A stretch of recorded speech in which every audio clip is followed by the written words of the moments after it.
quote, Mr. Weiss has full authority to bring cases in other jurisdictions if he feels it's necessary. That was your response, Attorney General, to Senator Grassley's question on March 1st, 2023. You just referenced it when Mr. Bishop was questioning you.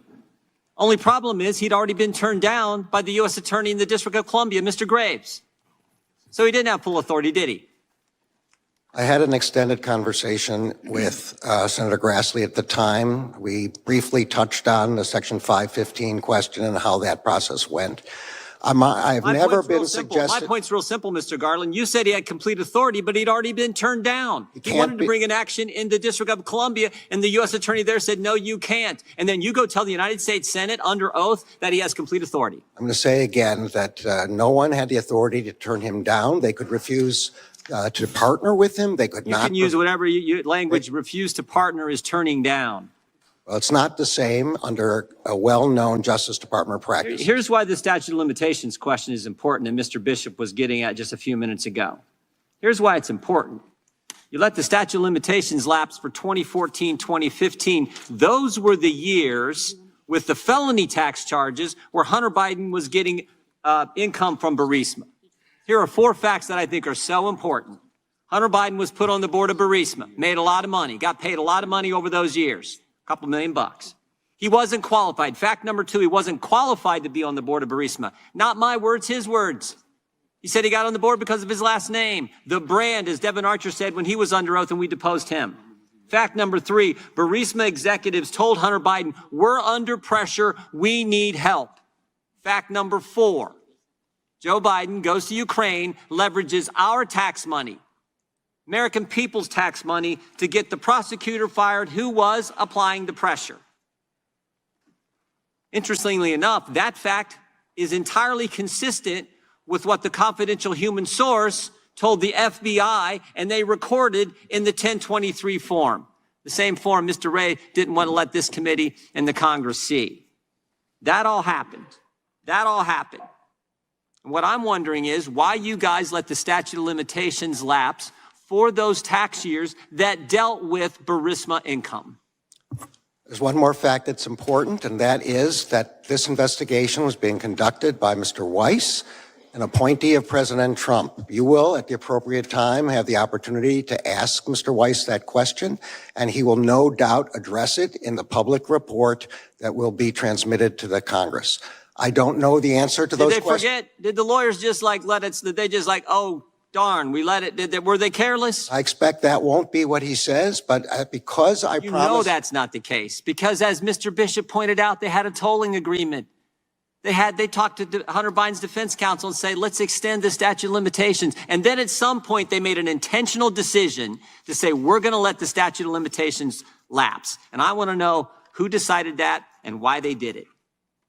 Mr. Weiss was a supervisor of the investigation at that time and at all times. He made the appropriate decisions, and you'll be able to ask him that question, and he will. You know why they did it? Everyone knows why they did it.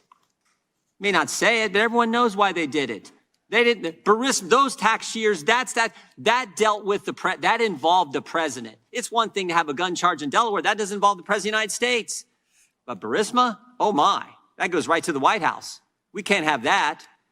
And we can slow walk this thing along. We can even extend the statute of limitations, and then we can intentionally let it lapse. And we know this investigation was slow. Here's what everyone said. Shapley said, DOJ slow walked the investigation. Ziegler, slow walking in the approvals of everything. This happened at the Delaware's attorney's office and DOJ tax level. Mr. Sobocinski, the FBI agent, said, I would have liked to see things move faster. Ms. Holly said the same. Every witness we've talked to said this thing was slow walked, and we know why.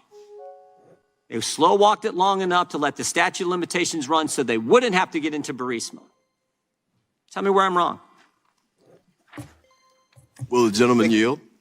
No, I'm asking Mr. Garland the question. I think I've tried to make clear that I don't know the specifics of the investigation. Much of what you are describing occurred during the Trump administration, during a Justice Department appointed by President Trump. No, it didn't. This is 4.5 years, this investigation. We're talking about the last few years. Your statement was just this year, March 1st, to Senator Grassley. No, I'm sorry. I was trying to respond to your descriptions of what the IRS agents said about certain things. Statute of limitations is 6 years. That lapsed That lapsed here in the Biden On administration. the statute of limitations, will say again that the explanation for why the statute of limitation was lapsed, if it was, has to come from Mr. Weiss. My time is, but let me ask one last question real quick here. Who decided that David Weiss would stay on as U.S. attorney? This had occurred before I came.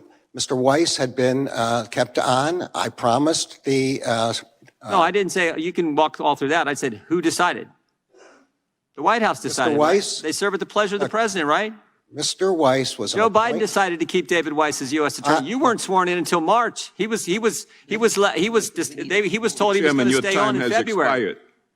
Pretty fundamental question. Who decided David Weiss was going to stay as U.S. attorney in Delaware? Mr. Weiss, your time has expired. Mr. Chairman, your time has expired.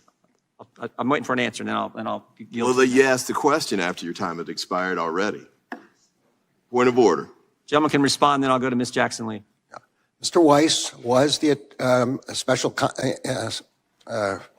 U.S. attorney from the District of Delaware when I came on. He had been appointed by President Trump. I promised that he would be permitted to stay on for this investigation, and that is what happened. Gentleman from Texas. Mr. Chairman. Gentleman from New York's recognized. Mr. Chairman.